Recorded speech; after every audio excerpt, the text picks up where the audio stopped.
আসসালামু আলাইকুম। আজকে আপনাদের সাথে ছোট একটি মিনি ব্লগ শেয়ার করব। তার জন্য ব্লগটা সকাল থেকে আমি শুরু করে দিয়েছি। আজকে যেহেতু আমাদের প্রথম রমজান, আলহামদুলিল্লাহ রমজান মাস পেয়েছি। তো রমজান মাসটা আমরা মুসলিমরা মূলত ঈদের থেকেও বেশি আনন্দ করে কাটিয়ে থাকি। বিশেষ করে ইফতার করা এবং সেহরি করার অন্যরকম একটা ফিলিংস থাকে প্রতিদিন।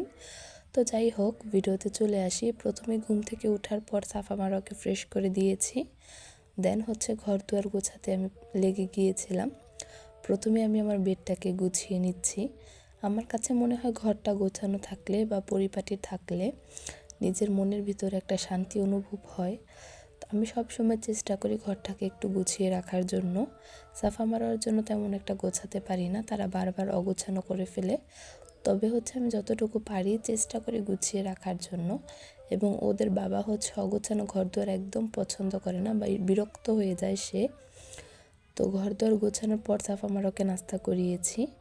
দেন গোসল করেছি, আমিও গোসল করেছি, সাফা মারোয়াকে গোসল করিয়ে দিয়েছি। তারপরে একটু নামাজ পড়লাম। আর রমজান মাস তো ইবাদতের মাস, এটা সবাই জানে। তো এরই মধ্যে ইফতারের সময় হয়ে যাচ্ছিল। তার জন্য আমি এবং আমার শাশুড়ি মা আমরা দুজন ইফতারের আয়োজন করতেছিলাম।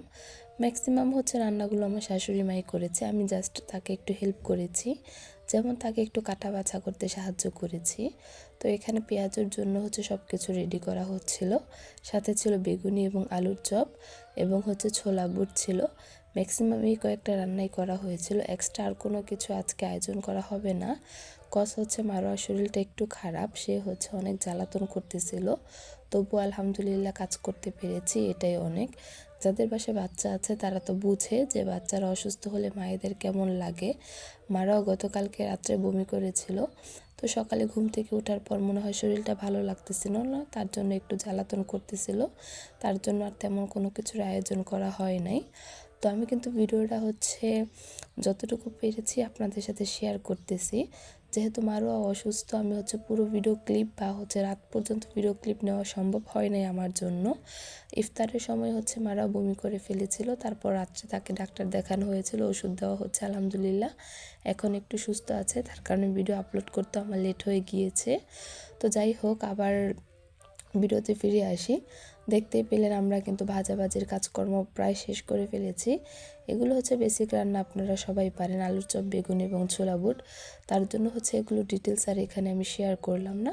বেসিক রান্নাগুলো তো সবাই পারে। ইনশাল্লাহ অন্য কোনো একটা ভিডিও বা অন্য কোনো রান্নার ব্লগগুলো আপলোড করব আপনাদের সাথে। আর সবাই একটু মারার জন্য দোয়া করবেন যেন তাড়াতাড়ি সুস্থ হয়ে যায়। তারপর শরবত বানাচ্ছিলাম আমি। চিনির পরিমাণ এবং ট্যাংয়ের পরিমাণ তেমন একটা ভালো করে বুঝে দিতে পারি না। তারপর আমি আমার শাশুড়ি মার কাছে যাচ্ছিলাম, যে কতটুকু দিব বুঝতে পারছিলাম না। তারপর সে আমাকে দেখিয়ে দিল। তো আমরা কিন্তু আলহামদুলিল্লাহ রোজার মাস পেয়েছি, এটা ইবাদতের মাস, সবাই জানে। আর যাদের বাসায় বাবু আছে তারা তো জানেই রোজা রেখে বাবু রাখা কতটা কষ্ট। আলহামদুলিল্লাহ চেষ্টা করি সব রোজা রাখার জন্য, যতটুকু সাধ্য আমি রাখার চেষ্টা করি, আলহামদুলিল্লাহ ততটুকু রাখতে পারি। তারপর ইফতারের সময় হওয়ার পর আমরা ইফতার করেছিলাম আলহামদুলিল্লাহ। দেন মারোয়া বমি করার পর আর কোনো ভিডিও ক্লিপ নেওয়া হয়নি, এতটুকু ভিডিও ক্লিপ নিয়েছিলাম। আপনারা যারা আমার ভিডিও দেখতে পছন্দ করেন তারা আমার পেজটাকে ফলো দিয়ে পাশে থাকবেন। ইনশাল্লাহ নতুন ভিডিও আপলোড করা হবে আমার পেজের মধ্যে।